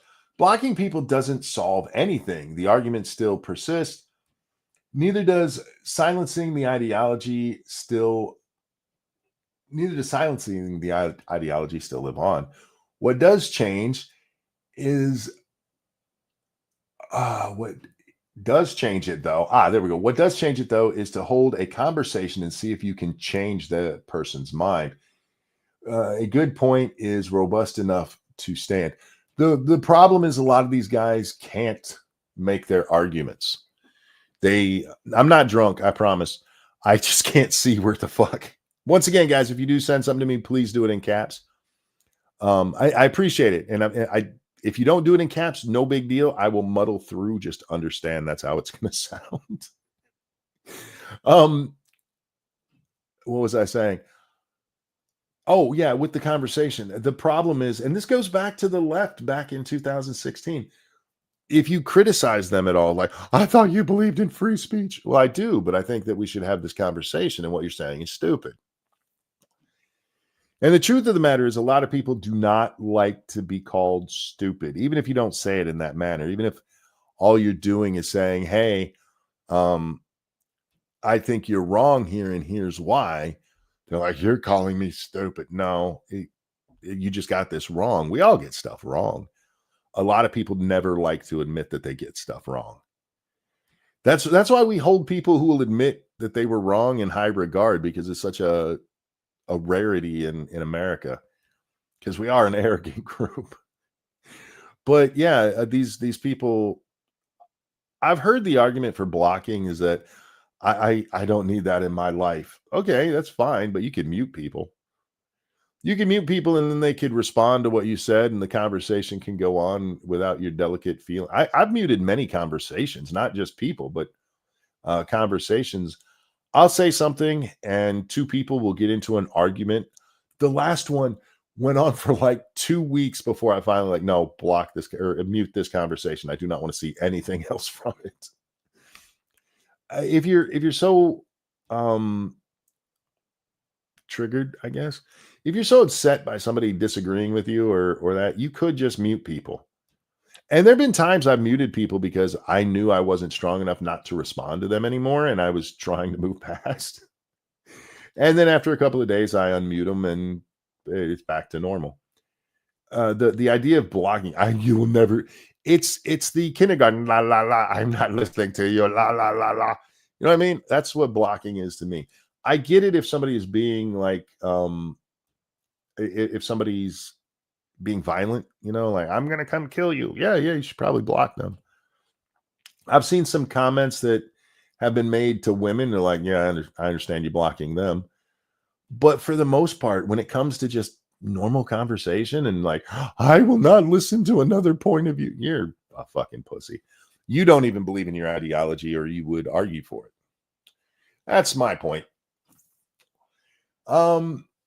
It's one thing to not admit your opinion is wrong, but it is insane when people will not admit they are wrong on facts that are proven. I mean, opinions can be wrong. This is a notion. Sorry, guys, I'm standing at my window. Got closed. This is a notion that we have that you can't have. That there's can't have a wrong opinion. That you can have wrong opinions. And I know, like, no, opinions are no. You can have wrong opinions, especially if they're based on wrong facts. It's kind of the feelings thing, right? There's no wrong feelings. Oh yeah, there are. Yeah, there are. If you feel like your wife is cheating on you and she's not, then your jealousy over it is wrong. It's just wrong. But yeah, opinions can be wrong, and I get what you're saying. If you believe in your opinion and it is backed by real data, that's fine, because we can have different opinions, right? But some of these people, man, and it's on. Look, most of the time I get blocked by the left. It's because I said something rude. If I'm being honest, I call somebody a dumbass or, much more cleverly stated. But for the most part, if we get rid of 2016 and 17, back when the block bots were a big thing for the left, most of my blocks these days come from the right, and it's just from saying something true. I told you guys that one of Donald Trump's biggest downfalls or negatives going into this election was his stance on the COVID vaccine, because he's very proud of it. Very proud of it. And we saw this fight play out between Trump and DeSantis supporters over who stopped promoting the jab first. And pointing out that Donald Trump is proud of the COVID vaccine shouldn't be controversial. It really shouldn't, because it's on record. But if you say that to the wrong person, like, hey, Donald Trump was in favor of that, how dare you question the almighty Trump? Everything he's ever it's New Year's time in the Central time zone, I believe. Guys, countdown. I don't have a clock in front of me, so Happy New Year. If I was early, sorry. Happy New Year to those of you in the Central time zone. There's things that are just true. I mean, Donald Trump is on, let's take it back to the H-1B, right? If you go listen to the debate between him and Hillary, he makes the comment that he uses the H-1B, but he shouldn't be allowed to because it shouldn't exist. And just today, just a few hours before I went live, he says, I've always been for bringing in the best and the bright. He basically somebody asked him why he switched his stance on the H-1B. And he's like, I didn't. I've always been a fan of this program. I'm paraphrasing what he said, but you did. You changed at least your rhetoric from the debate. You said it shouldn't be legal. And pointing that out, it doesn't make me a bad person. Maybe Trump was like, my friend Elon says he needs these people and he's shown me the numbers and I agree with him. Or maybe he's like, I like paying Venezuelans or Indians or whoever much less to clean my hotels. But what you can't do is say he never said the original part because it's on fucking film. But it pointed out and people are like, how dare you just hate Trump? No, I don't hate Trump. He's just not perfect. As you guys are finding out in glorious detail. I actually prefer a politician that can change over time as long as they're honest about why. Yeah, I don't have a problem with people changing their mind if they give me a reason why they did it. I mean, even if I don't need a reason why, it makes sense, I guess, right? Like, I'm happy to see a bunch of liberals being like, yeah, we need to secure our border. When they were for basically open borders, even if they wouldn't use that terminology. And with the last 4 years, you can actually point and go, yeah, because we see what has happened, right? The problem I have is that they used to be for a closed border, and seems the only reason they went for an open border was because they didn't like Trump or it would make Trump look bad, right? It shouldn't be controversial to say we should have an immigration system that has to be followed to come into the country. So when they all switched from, yeah, we need to secure the border, even if they weren't doing it, it was the rhetoric they were saying at the time. Under Obama, under Clinton, nobody's been like, we need open borders. Not if you wanted to get elected. And then Donald Trump runs and suddenly they're like, no, it shouldn't even be criminal. It should be a civil penalty. That was Joaquin and what's his name? Oh, fuck, I can't remember their names now. The twins. Fuck, what is his name? I don't even care. But yeah, they all changed their mind to be like, no, we need open borders. And literally the only thing that had changed was that it was Trump saying it. Castro, thank you, Fearless. Castro. Joaquin and his brother, Fidel. Julian is his actual name, but the Castro brothers. I know it shouldn't even be a criminal thing. Yeah, it should. They're illegally entering my country. Fuck them. Jack, my friend, Happy New Year. Yeah, Happy New Year. Seems like you turned up just in time for New Year on the central zone. So, Oh, yeah, we got a Happy New Year to some people. Oh, yeah. Happy New Year, everybody, I guess. Mountain and Pacific time can suck it. They're not here yet. You heard me. You can suck it. Anyway, the Fidel cousins. No. Jack, I was just talking about people who politically changed their mind with no real reason, with no real path to have gotten there. And immigration came up because that seems to be one of the biggest ones with Democrats. It made no sense why they all went suddenly open border. There was nothing political. It's not like we had a shortage because they love to go like, hey, who's going to pick your fruit? It's not like we had a shortage of fruit pickers. Yeah. But it was literally just because Donald Trump said it. And a lot of them have started to peel back on that. We had several of them we saw this time who were like, no, I don't believe in mutilating children and giving them hormones, which, again, doesn't make a lot of sense for them to change on that because the prevailing narrative is still that there's nothing wrong with doing that. Maybe they read the Cass report, but I would expect them to say that, right? Like, I used to believe in this, but I read the Cass report and see that, yeah, there's no actual science here. And I was wrong, so I'm not for mutilating children. I would get that because that would make sense. That is a progression.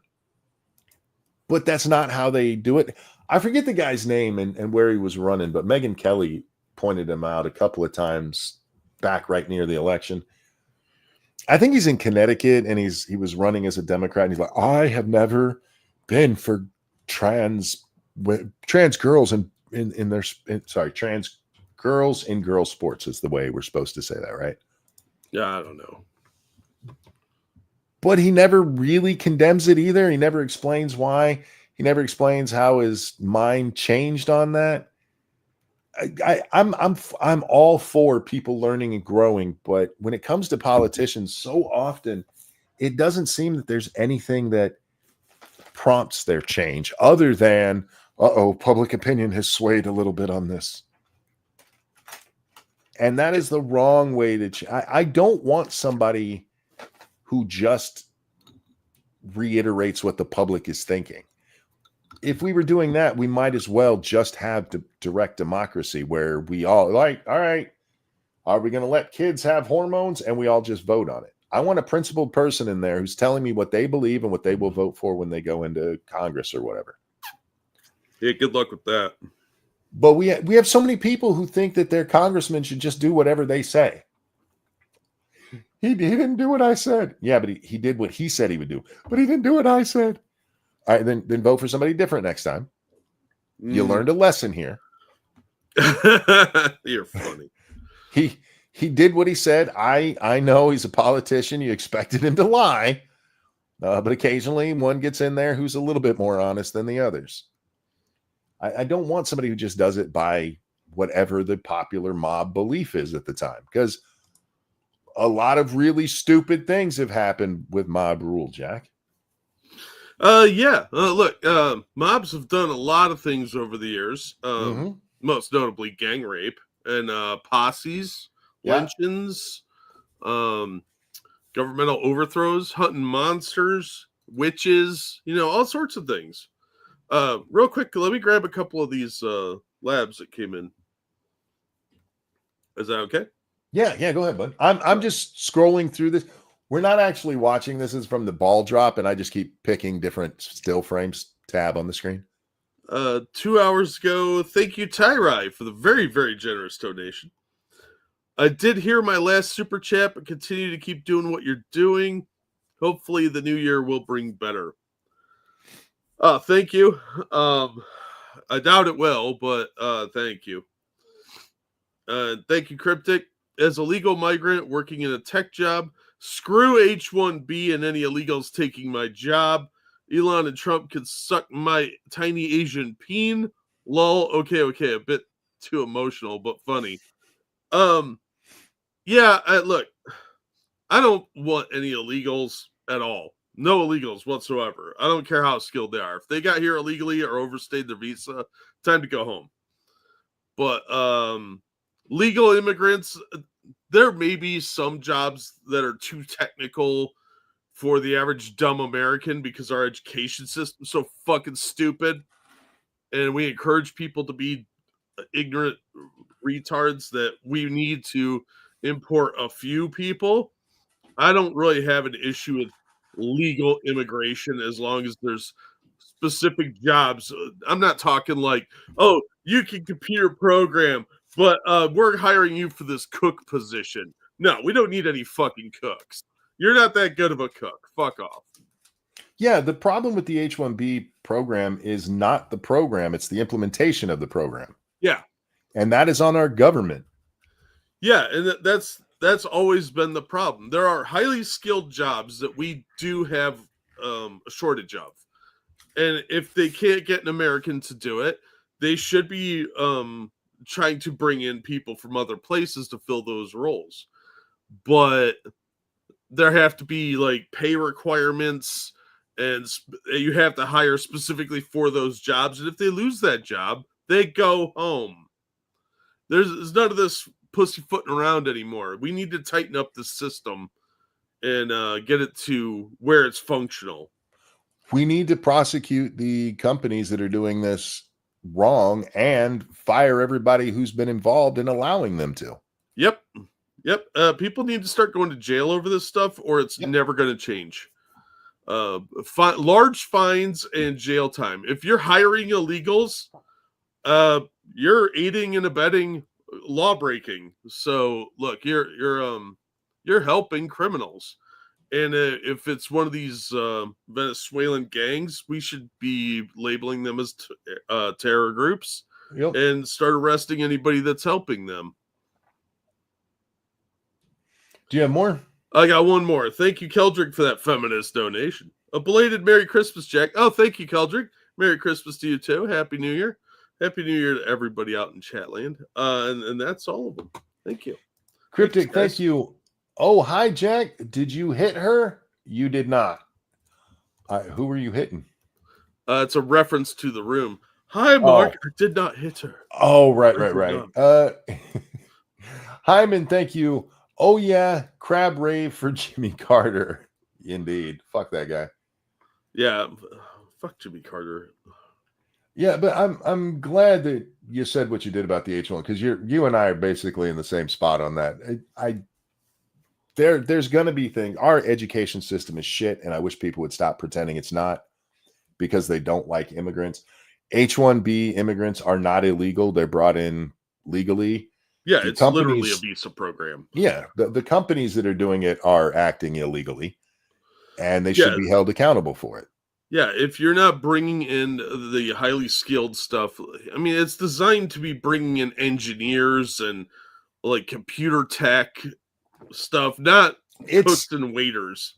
It's specifically, and I meant to talk about this earlier, so I'm glad this came back up, but it's specifically for people with bachelor degree or higher as a requirement for the job.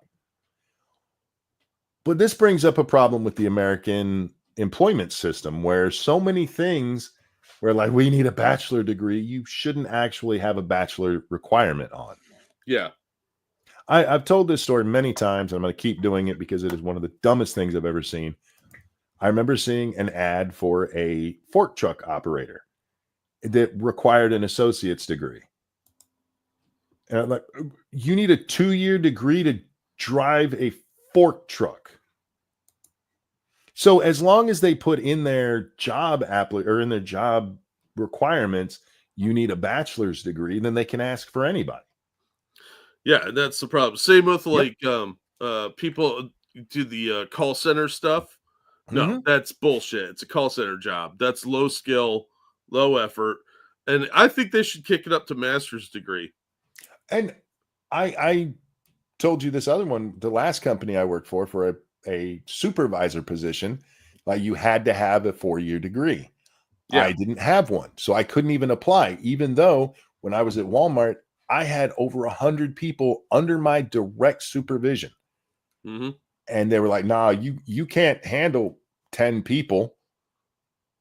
So as long as we have U.S. companies that are allowed to set these standards like that, and I mean, it's their company, but something has to be done about that because so many of these jobs, the ones, I guarantee you, those ones where they're like, we need a cook. I guarantee you they ask for a bachelor's degree for that cooking position, even though you don't need a bachelor's to cook. You need a stove and ingredients. Yeah. No, the standards have to be realistic. The pay structure needs to be set. The job has to be like a $80,000 equivalent. Because like New York, that's a retail job, so you're gonna have to adjust that accordingly. But it needs to be a very rare type of job skill, not something like cook that any asshole in the U.S. could do with a little bit of training. Well, I don't need the Zamboni driver having to have a bachelor's degree to run that. That's fucking dumb. If you want to require that, fine, but you're not getting H-1 visas for that, and it can't replace an American that's already in an existing job. Like if you already have somebody doing that job and you just want to replace them with cheap foreign labor, that's a big no. That's bullshit too. Evolve says, I learned to drive a fork truck at 7. The idea that you need to study to operate one is insane. I used to be the trainer, both at the shop and at Walmart for the fork truck. And I could train somebody to drive it in 10 minutes. I wrecked one and cost the company $15,000 worth of merchandise, so I wasn't allowed to ride it anymore. That'll do it. Yeah, that's what you get. I didn't have a license. They're like, you need to move this stuff as part of your job. I'm like, I'm a security guard. They're like, you need to do it anyway. And I was like, okay. Yeah, That didn't work out. yeah, if you were unlicensed, that's on them. Yeah, that's what the OSHA guy said. Yep, So 100%. they got some kind of fine out of that, but I was told I didn't have to ever do that ever again. And I'm like, yay. The only way you can drive a fork truck without a license legally is if you're learning to drive it. And the licensing is all done by the company, at least here in Michigan. It's whoever runs the company. Like, you get to license people. Yeah. Yeah. Look, I got no issue with somebody taking a 1-day course on driver safety. Trust me. As hilarious as what I did was, I didn't do it on purpose. Can we agree that if the H-1B applicant is being trained by the person he's replacing that they're firing, that you shouldn't be able to bring them in? Absolutely. Yeah, that's bullshit. You should like the Disney thing. The Disney one, yeah. Back, that really enraged me. You should not ever have to train your replacement unless you're leaving on good terms. Yeah. If you're getting replaced by this foreigner, no, fuck that. That is a total abuse of the system. If John is like, I'm gonna leave the company, and they're like, we have nobody to replace him, all we can do is bring in an H-1B. Hey, John, would you stay on to train this guy? That's different than, hey, John, train this guy, and then you're fired. Yeah. And anybody caught abusing the system, there need to be heavy fines. Yes. And but with very little cap on how much. We could solve all of our immigration problems if we went after all of the employers who are abusing the systems. Yep, absolutely. The employers, the people housing these folks or paying to house them. Even I don't even think you need to go that far. Just the companies that are doing it. Yeah, they're going to be a lot more gun shy. If there is a criminal punishment for hiring illegal immigrants knowingly, which is fairly easy to prove, you picking them up at Home Depot half the time. That if you pick up an illegal at Home Depot to do some construction work and you're looking at 3 to 5 years in jail, you're not going to fucking hire them. You're going to go to the trouble to fill out some forms. Or you're going to go to jail because you're too dumb to get away with it. They're having problems with me saying fork truck. As an American, I've always called them forklifts. It depends on what setting I'm in, what I call them. Yes, it's a forklift. Fork truck was the technical term for the one we used at the shop, I believe. Yeah, I've heard of a fork truck before, but it's generally you see forklifts, but there's the other ones that are like the hand units. Mm-hmm. They have the walk behinds. There's a ton of different kinds of lifts. Yeah. Yeah, and it's like people from Alaska call them snow machines. Everybody else in the universe calls them snowmobiles. Snowmobiles, yeah. Again, the H-1B program, and for the record, yes, it's bad and it replaces American workers. But we're talking about less than 100,000 people compared to the 11 million illegals. And other than, I don't know if you looked at some of the things that were going around there, Jack. A lot of them were worst case scenarios. And it's like, a cook for $30,000. Most of the H-1B folks are making $60K plus. Yeah. I mean, it's gonna depress wages. It might, but we have bigger issues before we get to there. We can put safeguards in place and start going after the people who are abusing it. And then how about we get back to the 11 million?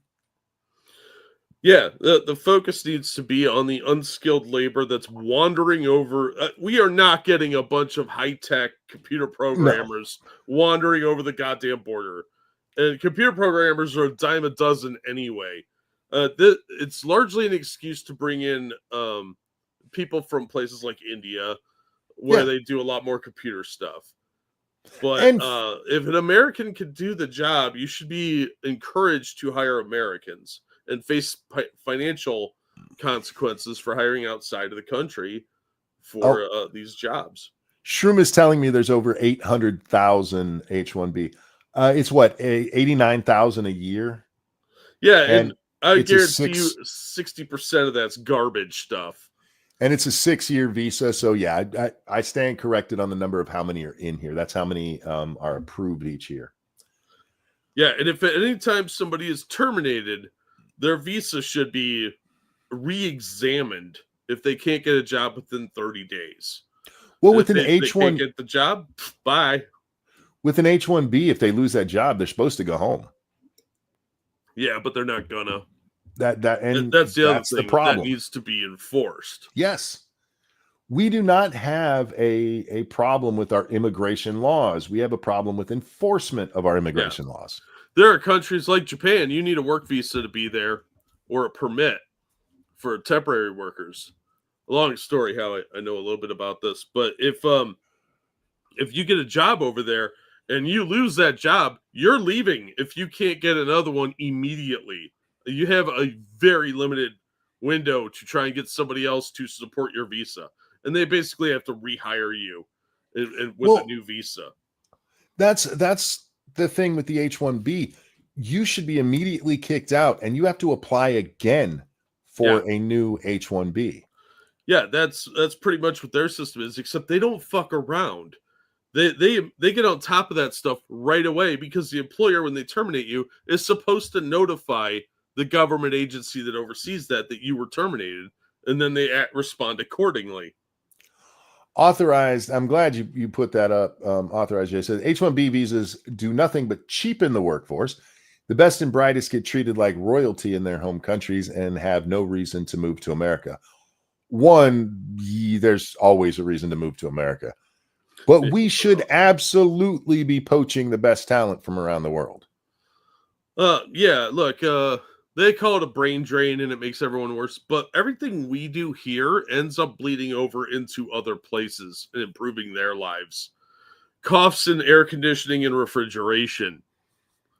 So, I don't really want to hear that argument because we're not the cloistered places that keep everything to themselves. We share. Look, we can absolutely steal the best and brightest from around the world, and we should be trying to do that.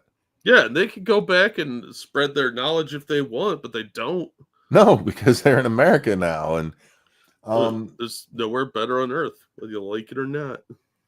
I think they should have to learn English. I think that they should assimilate, but hell yeah, if the very best engineer in the world is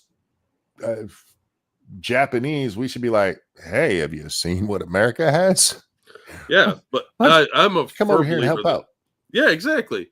But they all need to learn English. Every immigrant needs to learn English. We need to make it an official language.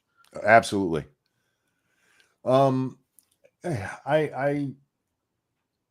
You say they're treated like royalty, but you have to understand the difference between being treated like royalty and, I don't know, India and here. Yeah, that's a very big gap. Yeah. Try being poor in both countries and see how equal it is. Yeah. Some dude living in the trailer park with all used furniture and TVs is still doing better than middle-class people in anywhere in Africa. Yeah. And we should be poaching the best talent. And that's just smart. I mean, we even did that with Nazis, if we're going to be honest about things. Why do you think our rocket science went so well? It's because we stole the fucking Nazis. Yeah. You take the best and the brightest. Now, the problem isn't the best and the brightest. If that's all we were doing, not nobody, a few people would have a problem, but most people would be like, no, we're doing the right thing. The problem is we're bringing it, like the Disney thing was such a glaring example of the problem with implementation. Yeah. They literally brought these people in to replace people who already had jobs, and that is not how that is supposed to work. No, and they should have been investigated for that and fined very heavily. There needs to be consequences. Yes, it's nationalistic, but how are you going to keep your country going if your citizens are unemployed? I am not opposed to nationalism. I'm not either. It's when you put an adjective with it that it becomes a problem. White nationalism, black nationalism. Yeah. Which usually end up being something related to Marx. Yeah, that's when it becomes nationalism itself. You should love your country.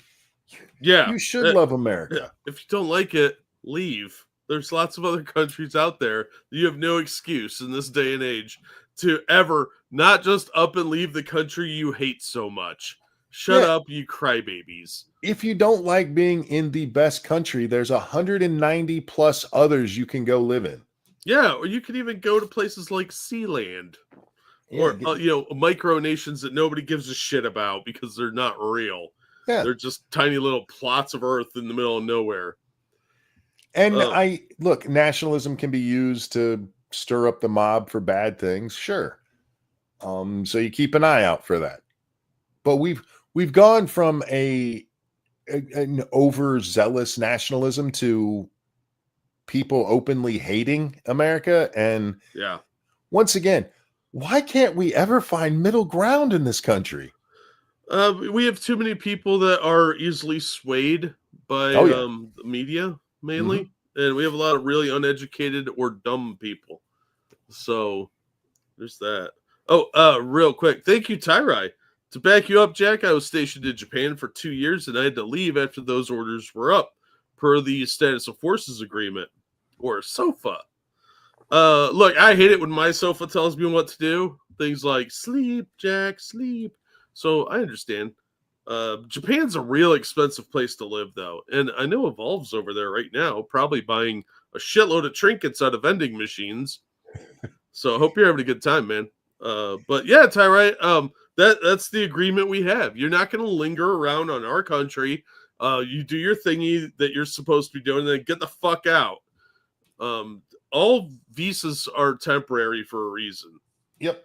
Eagle says, too many communists in this country. That is way too true. Sadly, Ebony says, nuance is good. True, but it's a lost art. Thank you. Understatement. Another problem is that giving green cards to visa holders doesn't mean that they'll assimilate. It's very easy to just do school and keep to yourself. Yeah, and again, that's why it needs to be part of the thing. Is just English in general would be helpful. You want to come here, you have to speak it. I get what you're saying, and again, this is why they're temporary. So we do have a visa program, because I saw some guys like, no, we don't need H-1B. They can get the O-1, or what was the other one? I can't remember. But one of them is it's a work visa, Jack, that is meant to get you on the path to getting citizenship. But we have very different visas for these things. Yeah, they're that way for a reason. Not every H-1B person is going to stay a long time. They're coming here to make a bunch of money so they go home and be rich in their home country. Yeah. But with that, Jack, we are just about at the 2-hour mark. Sorry, guys. My sinus, Jack, the fucking weather. Yeah, it was like been kind of ridiculous. It was 50 degrees. Yeah. We had a really nice day the other day, and then it started raining a bunch, but it was still warm. So the worst times for me are spring and fall when the weather's changing. When it's just cold, I'm okay. And when it's just hot, I'm really good. But when it goes back and forth, it sucks. And this change has just kicked my ass. Yeah, my sinuses have been going completely bonkers too. I get it. And I've been popping Mucinex like candy today. And nothing is moving in my head yet. But guys, thanks for coming and hanging out with us. I really do hope you guys have a happy new year. I had a pretty good 2024. I don't have any real complaints. I realize we all have different experiences. Jack, for instance, little rough there. A little bit. Yeah. But I hope everybody has a happy 2025. Jack, anything you want to show? No, I haven't really gotten a whole lot completed. Been having a lot of problems, so Thank you everybody for the donations. It's greatly appreciated right now because of all that I've got going on. So yeah. Well, let's hope 2025 is better than the last year. Even with my good year, I hope 2025 is better than last year. Because I like nice things, Jack. Yeah, I do too. Yeah, and thank you guys for the donations. Thank you for tuning in. Thank you for putting up with the absences because you guys are amazing. Plan to be back tomorrow, I think. I was gonna do a game stream and then I did all this and now I have no energy left, so that's gonna have to wait. I've been playing some Medieval Dynasty, which is a lot of fun. There's a whole bunch of games I want to play, Jack, and I have them all lined up and ready to go. And it's going to be just a mishmash of all kinds of games that I like. Nice. But I need to be able to talk and breathe at the same time. What? I know. You're crazy. That's just crazy. If you've never tuned into one of my game streams, I literally talk no matter how long I'm going. When I did the 24-hour stream, I talked for 24 hours. Yeah, that takes a bit of a toll on you. And nonstop. So if I don't feel like I can actually do the talking, I can't do the game stream because I get bored with silence. If I'm watching somebody game stream and they stop talking and it's just, and I've even had to turn off my friend Satsu before, like because I'm listening. I'm not actually watching most game streams I'm watching. Yeah. So if it's just silent, that does nothing for me. Yeah, you best talk. Yeah, motherfucker, say something. Tell me a story. Read me a dinner menu or something. I don't give a fuck. But I'm here for the sound. Maybe I should listen to podcasts instead of watching videos. Yeah, you might want to watch some history or something. Yeah. Anyway, the murder shows have been great for that. Oh yeah, they always are. Yeah, and most of the people they put on there are ugly as fuck. Yeah, have you ever noticed that when they cast the reenactment, the people are always like way hotter? Oh God, yeah. There was only one time where I'm like, the real chick is smoking hot compared to this troglodyte. Dude, I felt so bad because I was watching this one. It was this little Asian couple. Nice. And the two people that they have doing the reenactment, I didn't realize it was a reenactment. Because they had been showing like videos and shit from their life, but it was all blurry, so you couldn't really see. And then they show them like, oh, she's pretty cute. And then they showed the real girl, and I'm like, oh, so did I hit you in the face with a shovel as a child? was that the after picture after they found her? Because she looked hot a couple minutes ago. Yeah, they always get people who don't look anything like it. They might be the same race. Yeah, they might even have the same hair color if you're lucky. Yeah. But that's it. Like they'll be like way taller or shorter, but it's almost always hotter and skinnier. Yeah.